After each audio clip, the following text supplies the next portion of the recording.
Nette, and this is Tania, and you're at Keeping It Real with Tania and Nette. Hello, I'm Tania. So today we are taking some questions. We've already had them, and we're going to be asking some questions, and each of us kind of taking a turn, sort of giving our input and ideas about what we think. So the first question, Nette, and I warned her right before we came on to the recording, is this is something that I feel very passionately about. So I enjoy going a bit more in depth to this. So the question was, what is your awareness if or when or how the logical police side will change to embrace or empower being conscious? Okay, so this is definitely directed at you. So I'm quite interested at okay. What? So I'll read that one more time. What is your awareness if, when, or how the logical police side will change to embrace or empower being conscious? And this is something I feel very, very strongly about. Just being spiritual is not the answer. Just being logical is not the answer. There's the masculine and there's the feminine. Masculine is the logical, feminine is the spiritual. And there's so much duality that actually happens where we'll have the logical man in the relationship and the emotional woman in the relationship, or you know, the anti-government people will be like against the police because they're the passionate, heartfelt ones, and the police are the logical this, right? And that's duality. The goal is not that one side is going to change to understand the other side. The goal is to balance both of those parts within yourself and bring it together into harmony.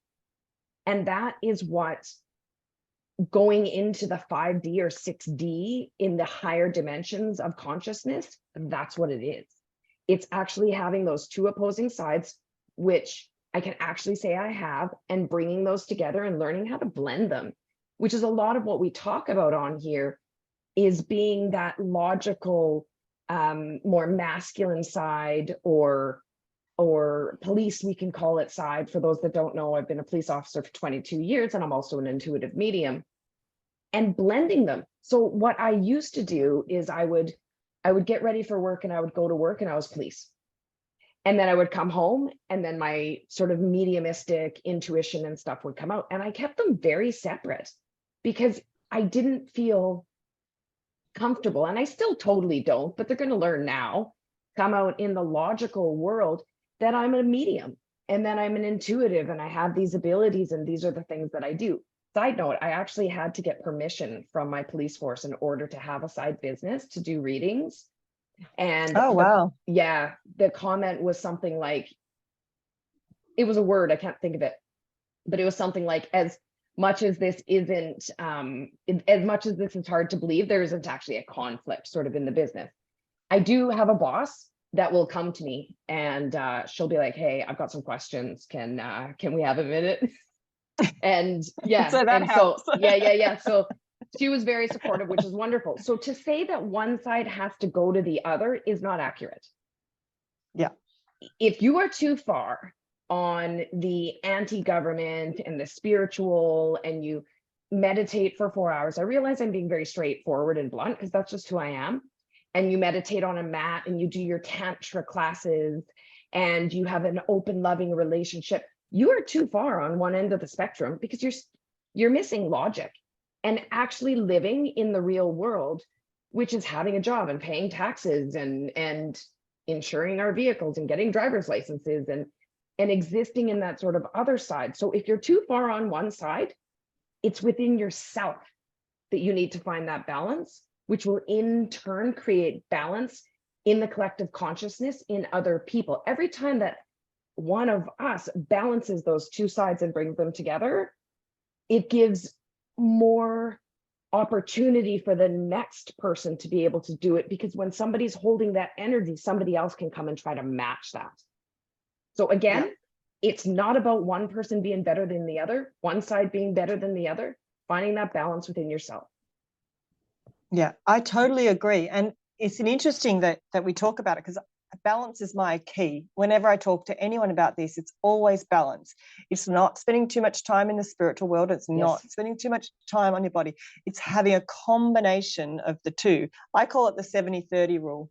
To me, 70% needs to be everyday functioning and 30% needs to be spiritual. I don't know where I got that from. That's just what I've always had.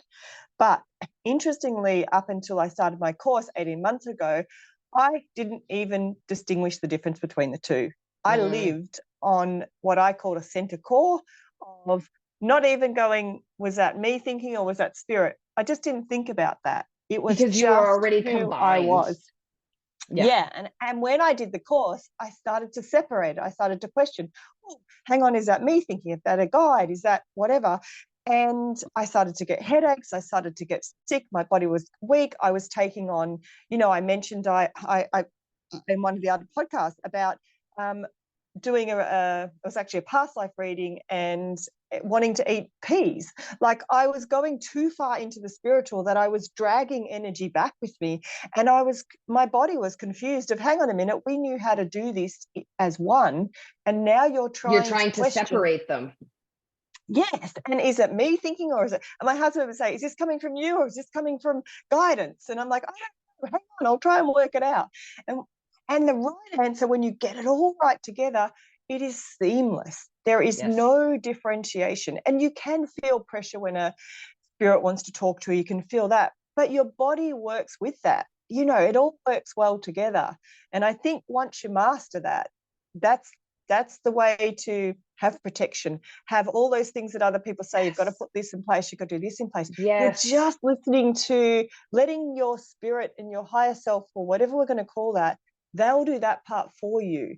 And for me, because I call it the subconscious and your conscious has got to deal with, making sure you don't stab yourself with a knife or, do all those things. So while you are doing the dishes or cutting up veggies, I always bring stuff in when I'm cutting up veggies, there's two different at play, but they're all working as one, and no one's going, what are your tasks?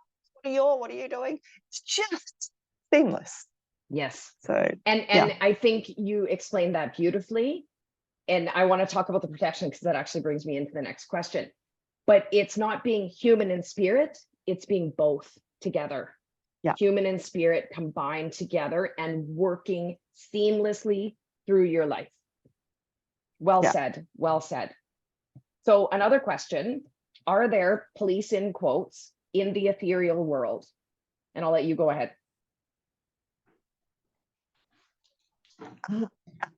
Are you saying? So that's specifically the question. Is someone policing the spirit world? Is that yes? Yes, I think that's kind of the question. Yeah.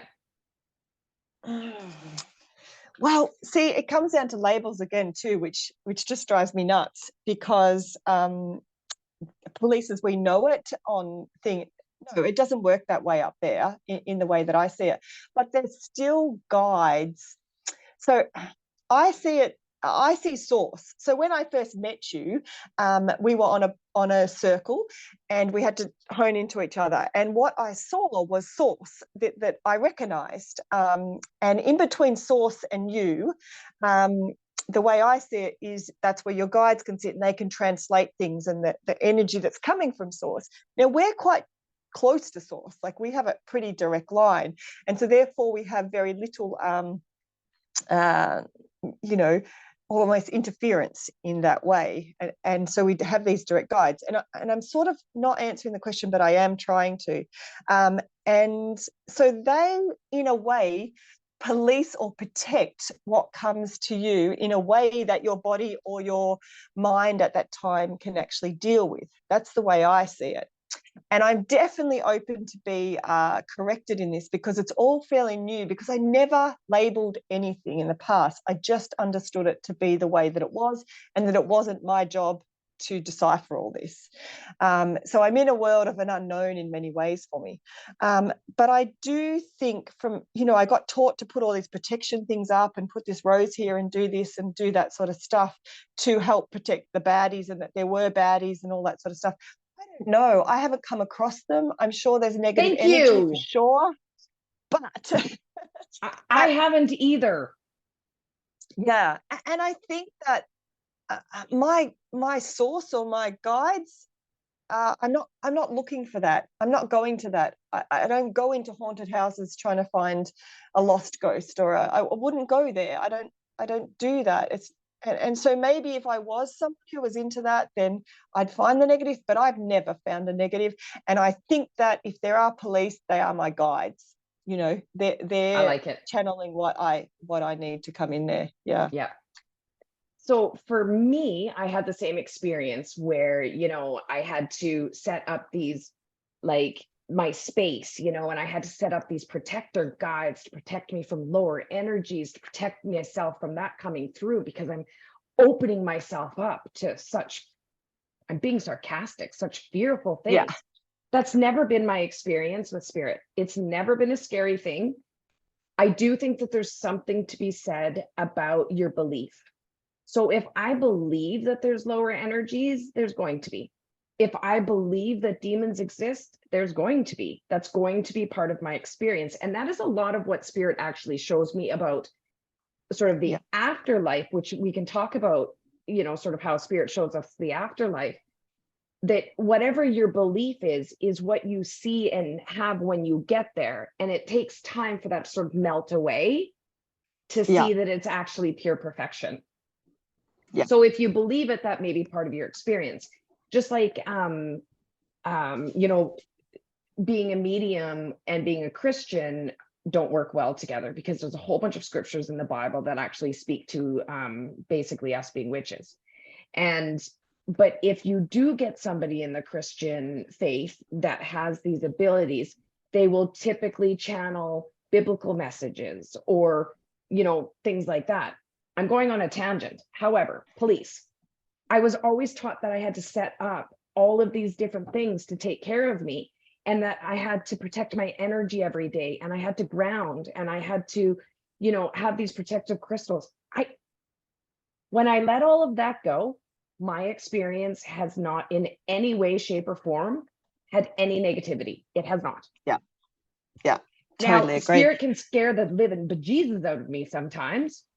I once had this like spirit guy like show up in my house in the middle of the night looking like a big ass spider, and it scared the bejesus out of me.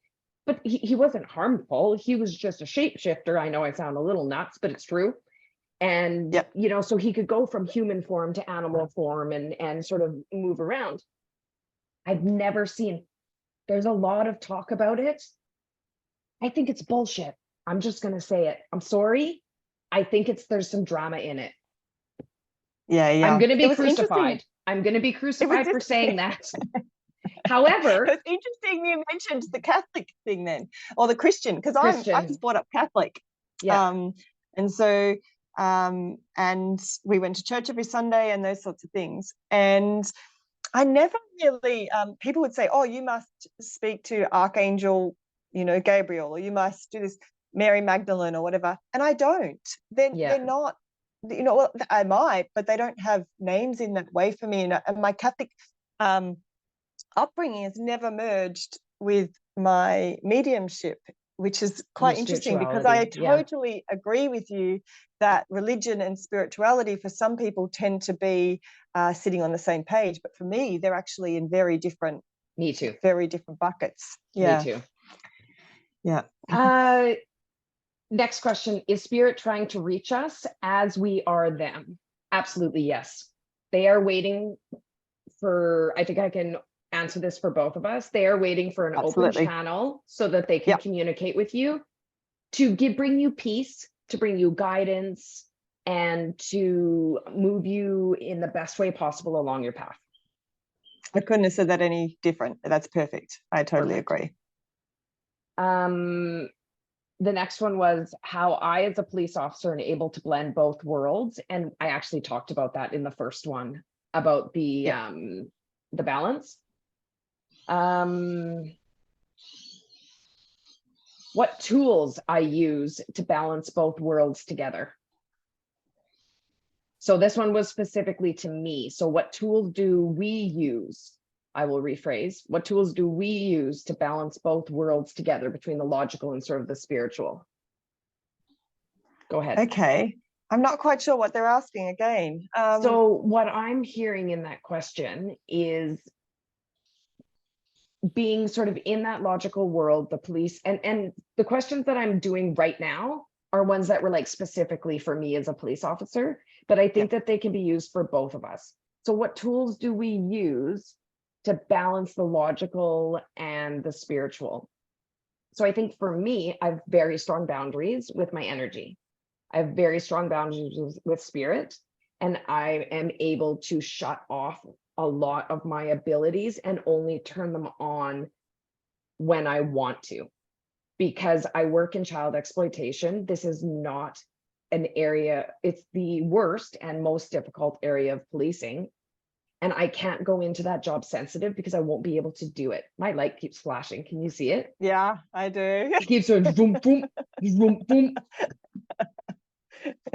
We Last time do I had the very power much. go out. We This like, time you've got. yeah, we like to affect the energy around us. So that would be my answer. What about you? And if you don't have one, cool.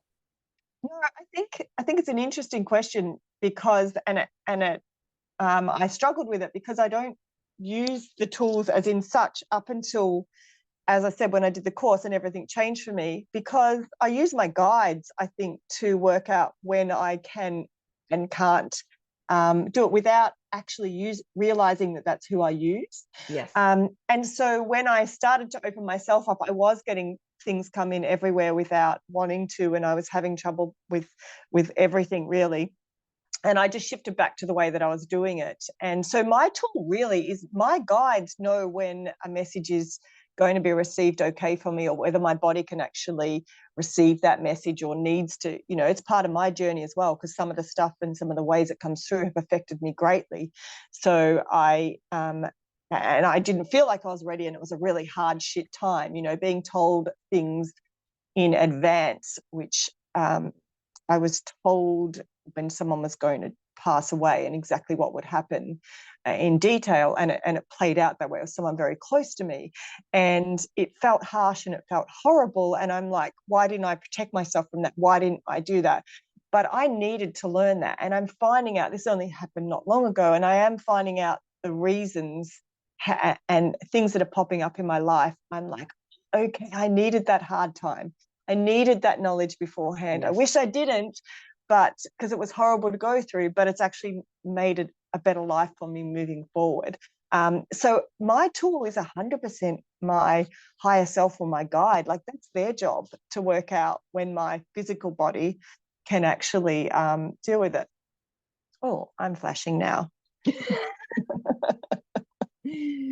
So for those that are just listening, both of the lights in our respective rooms are flashing brighter and darker. We don't know why. I think that's perfect. Next question. Does mediumship run in your family? I can answer this. I would have said to you 6 months ago, no. Although I know that there is intuitive people in my family, but my father passed away 2 months ago, and the day that he died, we had a chat, and I was talking about that I could see these souls the night before all around him, and I was saying who they were, and I was in his house. He was in hospital, and he said, oh, I couldn't see them, but I could feel all those people there. And he said, you've got such a lovely gift. Since you're a child, you've been able to see all these things, just like your grandmother. And I was like, oh. And so his mother, so I got to ask my mum about that after my dad passed. She said, oh yeah, mum, she used to always say, we'll leave the cupboard doors a little bit open, because she spent her last years in their home, because I love to see the spirits come in and the people come and visit me. And she said, they live in the closets. And my auntie, we're like, oh, you're a bit crazy. But no, she wasn't. And she said, oh yeah, she always saw spirits as well. And my auntie, I am almost 100% sure she had, oh, my lights are all flashing.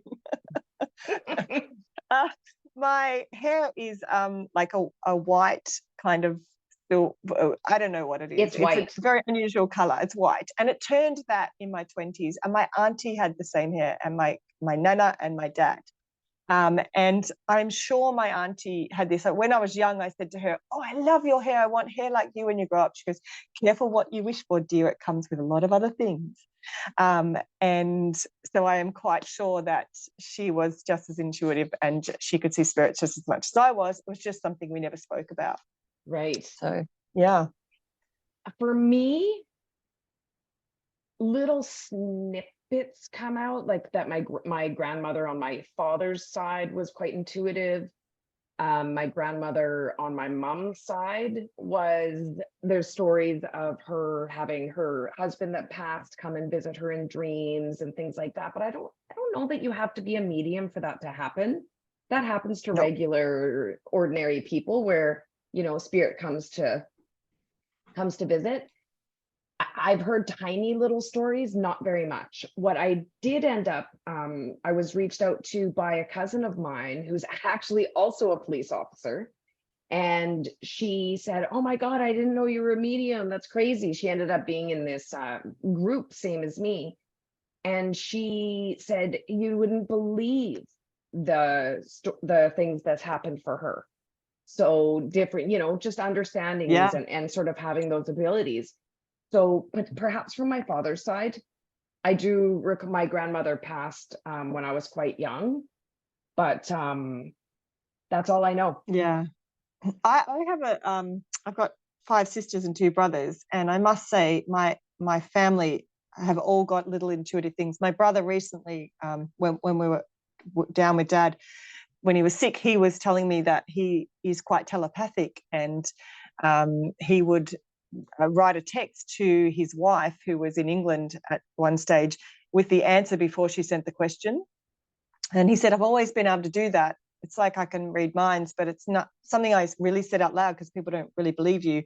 Other than to his children, he's got 6 kids, and they would always say, "Yeah, Dad, he can listen." But then he really started doing it, and it was interesting. It was around the time of her father passing in England, and his connection to her really heightened, I think, and he was doing this telepathic sort of discussion. I've got a sister who rings and says, "Have you got a sore foot?" And I'm like, "Oh yeah," and she says, "Oh, that's Sorry, all right. I didn't know."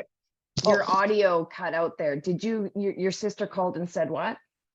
Do you have a sore foot? And I'm like, "Oh yeah," she'll ring all the time with stuff like this to us, because she wakes up and she feels like she's got a sore foot. She's trying to work out if it's hers or whether Or it's if one it's of ours. somebody else's. Oh my So gosh. yeah, and my other sister is very very strategic, and I know it's because she can see things before they happen. Like her brain and she's very centered in her higher self and her human body, and so she is in a whole different other way. Yeah.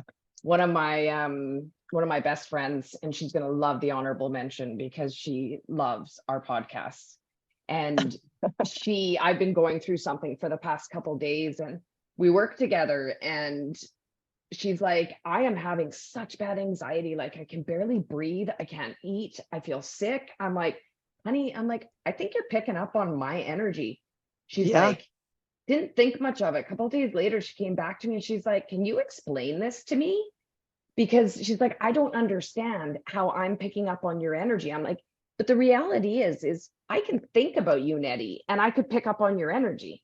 Yeah, If I don't absolutely. have that sort of clear boundaries and not connecting energetically." So that's sort of a newer person that's coming into their abilities. And that's what happens is we take that on. But it was funny. She's like, "I felt like I was going to puke." I'm like, "Sorry." She's like, so before you tell me what was happening for you on this particular day, she's like, "No," she said, "before I tell you what's been happening for me, tell me what your day was like." So I kind of walked her through sort of the emotions and everything that was happening. And she's like, "Yeah, that's what happened." I'm like, "Sorry." Yeah. Oh, I like this. Next question. Do spirits have their own personality? Okay, you can go. Okay. I love this question too. Because here's, at first, when I first started doing this, the understanding that spirit gave me was that I'm a little fiery and I swear and I'm soft and I'm gentle, but like, don't mess with me either kind of personality. And I would think that personality I understood that this personality would actually pass over into the other side, and I would carry on with this personality. I now see that differently. When spirit comes through, and this is going to be another podcast again to explain what the other side looks like. So I'll just try to keep it fairly brief. But when spirit comes through in a reading, they come through in a way that the person is going to recognize them. So they are going to have the personality. They are going to be very funny. They are going to be sad, or they're going to be sassy, or so 100% their personality comes through. But now the way that I see it is they come through, and the best way I could explain it is like they put a blanket over themselves with the personality so that the person can communicate them, but they aren't always that particular person on the other side. They're more connected to source. So I don't want to say that it's a fraud. I don't want to say that your past loved one is a big fluffy white cloud. That's not what I'm saying. Just they start to lose their earthly.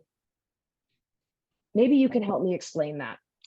Yeah, I agree with you. So I think we are on the same page with this. So I will try and continue on from that. I think when they come back, part of it is a validation of who they are, so that we can then relay that to the loved one. Like, oh, they're coming in, and I've got these ancestors that come in from a friend. They come in fast talking, they come in almost quite bossy, they come in blah blah blah. And when I describe that to her, she knows exactly who they are. Exactly. And they delineate from the ancestors on the other side. And I'll give her some key things. So I think it's part of their showing you things like, I'm showing you a gold watch that's got WM written on it. It's that same sort of thing. They're giving you a feeling or of their a personality, yes. But it's not, they were. But it's not like all of those personalities are interacting with each other on the other side. Correct. And they become closer to source. Yeah, and if we look at past lives, if a soul has come back and forth, they could have complete different personalities each time they come. Yes. So that therefore you can see that the personality doesn't go with it. But when they're trying to portray that image or that message, they give you a personality that is part of the clue of what they're trying to do, or part of the message that they're trying to give. Yes. So that whether it is validation. Yes. I had an interesting one. I had my guides bring spirits in different ways. I don't do readings very often. When I do them, it's probably very similar to what you do. Well, the person's in front of you and the guides come in.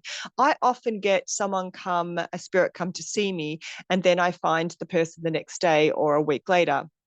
And I think I recently told you that I had 2 songs come, and I was dreaming this song, and then I tried to Google it because it was full in my head and it didn't exist. So I wrote the song down. The next day I woke up and it was just playing over and over to the point I could. And the following day, another song came in and I wrote that down. And I didn't know what to do with these songs, but I loved the personality of the spirit that was around. I have no musical talent, but I went around my whole house and I'd be going, la, la, apologies for the singing. It's okay, your audio cut out a little bit, so you saved everybody.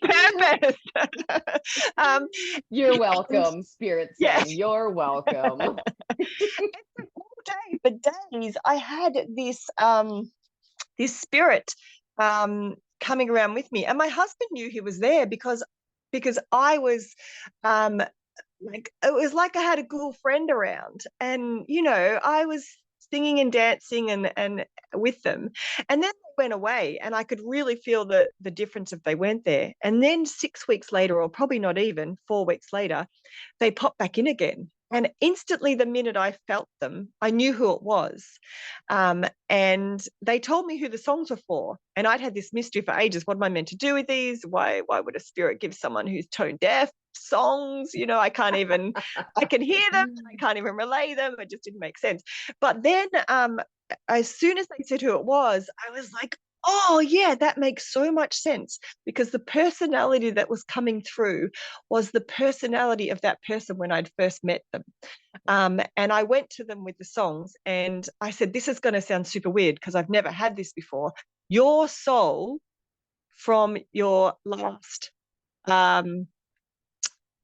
being on Earth, your last past life, wrote a song, never got published, and is giving it back to you. I'd never had a soul appear to me when the soul was still living in that same way. So yeah, to add to that, that is how they now show me the spirit world, in that it's not linear. It's not like you bounce in and out. It's all, and here's a mind fuck, it's all happening at exactly the same time. So you have the soul in the afterlife, you have the soul in all of their different carnations, all at the exact same time. Yeah. Did you hear me? Because your video froze. Yeah, so I heard bits of words back and forth then. I didn't get all that, but the listeners did, so that's what makes basically that there's no time or space, so everything's all happening at the exact same time. It's not linear. You don't bounce in and out of bodies. And again, you guys, we know that our lights flicker. We know that our electricity goes. It's just not going to not happen. For some reason, we very much have this effect on our electronic devices. Two, we're keeping it real, because if I have to polish myself up and make everything perfect, it's just going to become a chore. And I just want to sit here and be real and talk. So if you want to comment or you don't like it, that's okay. This is how it's going to be, because it's funny. Like, it's funny how much our electronics go sideways. Anyway, sorry, go ahead. Yeah, and I'm on my phone again today because my computer wouldn't work this morning again. So yeah, so that's why my audio is so bad. But I'm hoping that next podcast it will be working again. It's crazy. So do you have anything else to say on that one? No. Okay, No. We are just about at time, but we'll just do one last quick question.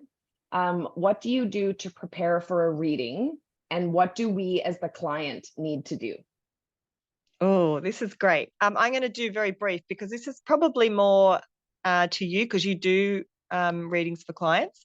But often for me, spirit comes when I'm doing like what I call my meditation dishes or walking or things like that, and I'm not actually preparing for it at all. And I do find that I need to do very little to when I do have a client there. I just sit down and it all starts coming, and I pretty much leave it up to the guides to say, give me whatever needs to be given. And I don't even actually say that. It's just like, okay, I'm here. Where are we? What are we doing? So it's pretty nothing for me, and even for the clients that come to see me, just turn up. Like, if you want to have a chat to your spirits beforehand, asking for what you'd like to receive in that thing, you're welcome to do that. In my case, because often the questions that you've got, they're going to answer whether you say them out loud to me or not, or whether you've thought it beforehand. I completely agree. So I am often busy. I'm cleaning my house, I'm doing dishes, and I pop into my office and I sign into Zoom. I don't do a meditation. I don't look at my yeah. I don't do a meditation. I just take a deep breath and I just kind of connect, and then off I go. What I will say for a client is have an open mind, because sometimes the words that we use aren't necessarily going to perfectly resonate, but we're trying to say the same thing. Does that make sense?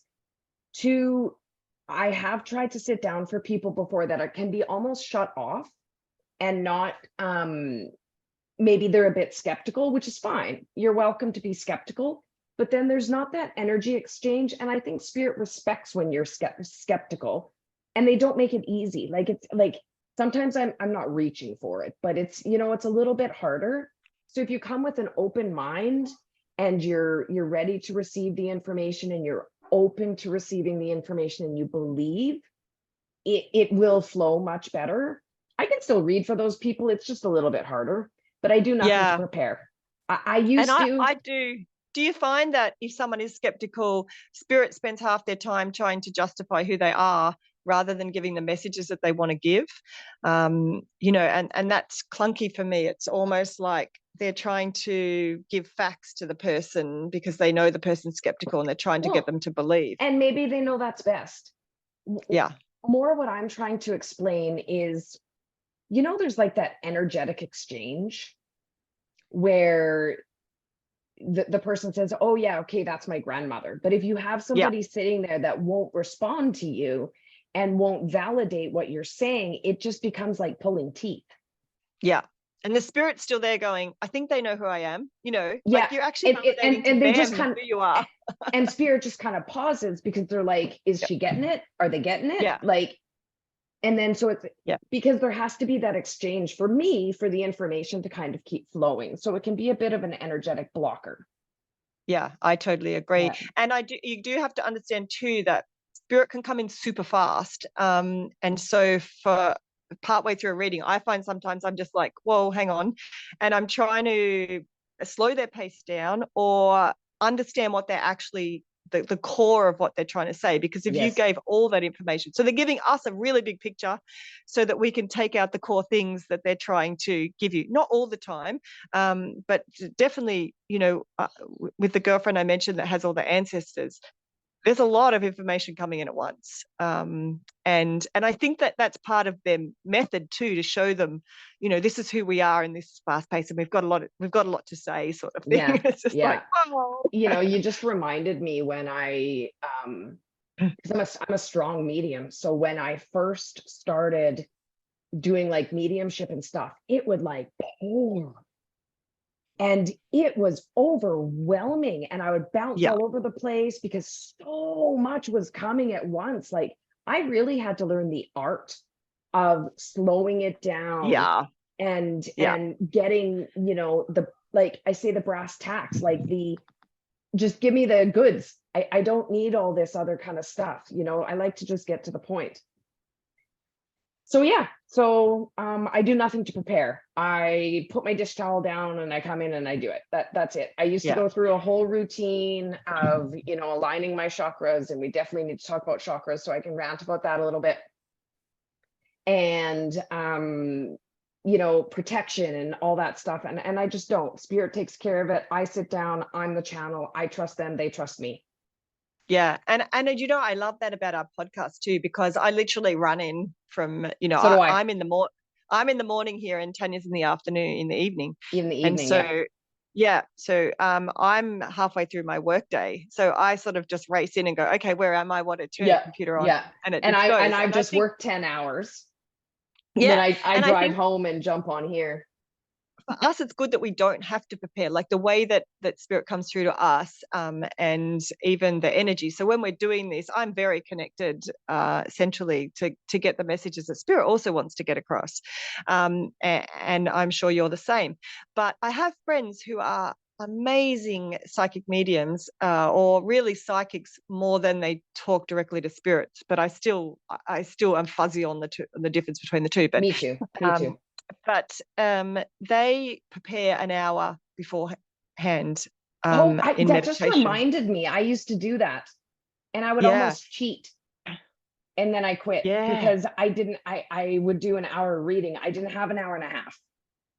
And it was almost like I was doing the work twice. Yeah. And they're trying to get those things. So don't assume because someone needs to sit in meditation or need to do that they're not going to deliver a big picture. It's just that our personal styles and the way that spirit and our guides and the way we've aligned all this, we don't need to do that prep.